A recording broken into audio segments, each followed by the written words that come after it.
Hi guys, in today's video we are talking about hard gainers, what they are and how we can combat the situation through our nutrition and our training plan.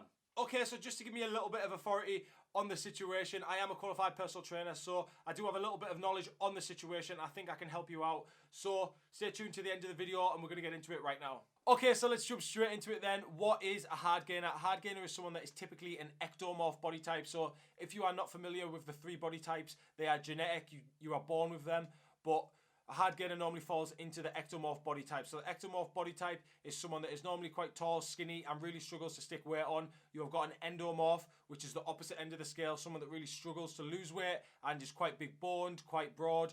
And then you have got the mesomorph that is in the middle, which is a mixture of both of them too. So that's typically your models and stuff like that. They are people that have got the ideal sort of physiques, and they can stay quite lean all year round, and they can still build muscle at the same time. So they've got the best of both worlds. Okay, so we're just going to talk about the ectomorph body type. We're not going to talk about the other two, but the ectomorph body type is typically your hard gainer. They struggle to stick weight and muscle on, and that is either through having a really bad appetite, they just don't like eating, they dislike eating, they find it kind of like a chore, or they just burn the calories off from eating really quickly due to having a very fast metabolism, and their metabolism being very efficient at just utilizing them calories that they are sticking into their body. So them two coupled together can be really hard for someone to put weight on. So it's really important that we start implementing things for our diet and training, which we're going to get into right now. Okay, so what can we do as a hard gainer to really start sticking some weight on?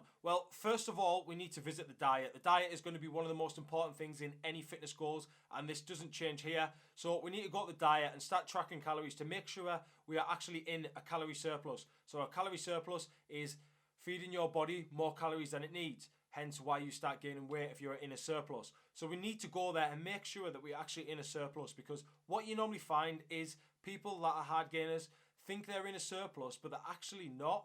So it's really a good practice to track calories for a week or two to make sure you're in that surplus. So you tracked your calories for about a week or two and you have found you are not in a surplus. Don't worry, it's going to be very easy to work out some calories for you to get into a surplus. It's not going to be very easy to eat them, but we're going to be able to give you a number and then you know what you should be shooting for.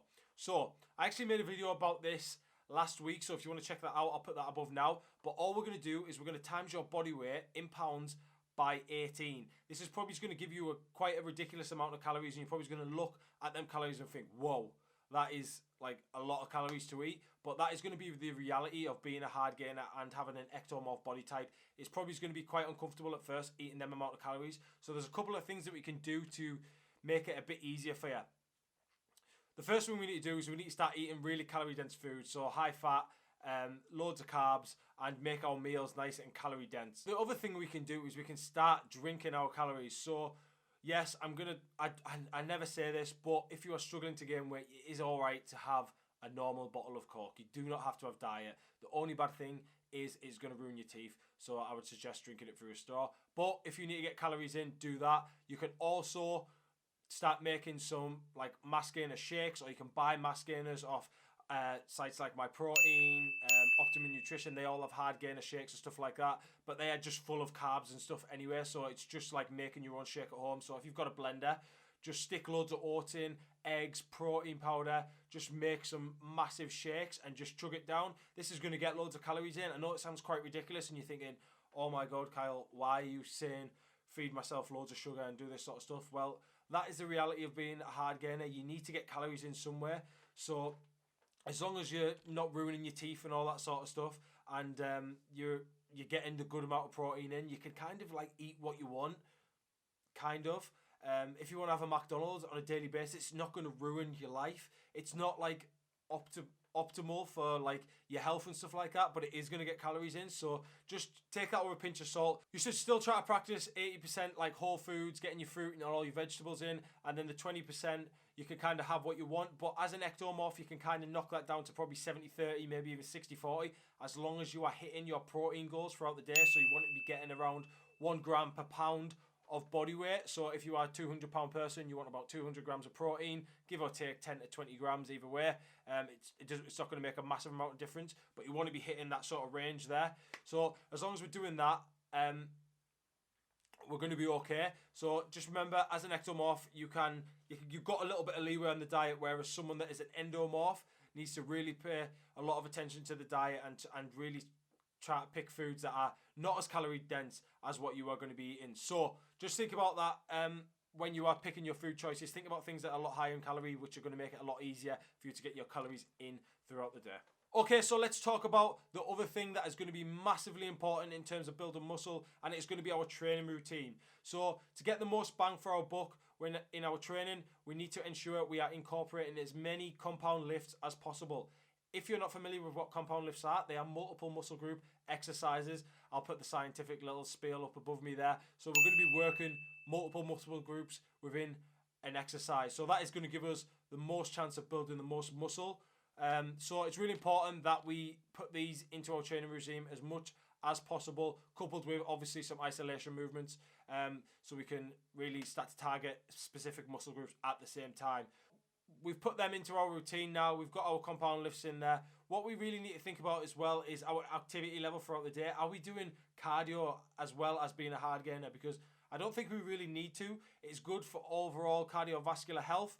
But if we are doing too much cardio, we're just burning a lot of calories, coupled with a weight session as well. So we could probably relax a little bit on the cardio, start paying more attention to lifting weights and our diet if we want to gain some weight. The last thing that's going to be vitally important in terms of building muscle is going to be our sleep. We need to make sure we're getting around about 7 to 9 hours every night, and that is going to give our body the best possible chance of building muscle. If we're sleeping like 2 to 3 hours, we're not going to give our body any chance to recover, because when we're going through these gym sessions on a daily basis, we are putting micro tears in our muscles. These are repaired and you recover throughout the night. So it's really good practice to start getting into a routine of getting 7 to 9 hours sleep every single night, and this is going to give you the best possible chance of building muscle. So let's just recap quickly. The first thing we want to focus on is going to be our diet. We need to be in a calorie surplus, and we need to track calories to ensure we are in that surplus to start off with. After you know you're in that surplus, you can stop tracking calories if you don't want to. Straight after that, we need to think about our training. We need to start focusing on our compound lifts. We need to start trying to put weight on the bar while still focusing on correct form and really getting some muscle on the bone. The next thing after that, well, not after that, but at the same time as that, coupled with all them two things there, we need to think about our sleep. We need to be getting 7 to 9 hours every single night to give our body the best possible chance to recover from the beating that you're giving it in the gym.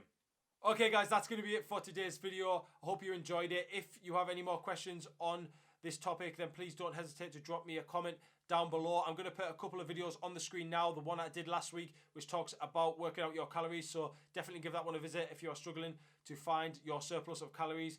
And I'll stick a little cheeky workout on there for you as well, so you can get straight into building some muscle and getting hench. Catch you later. Boom.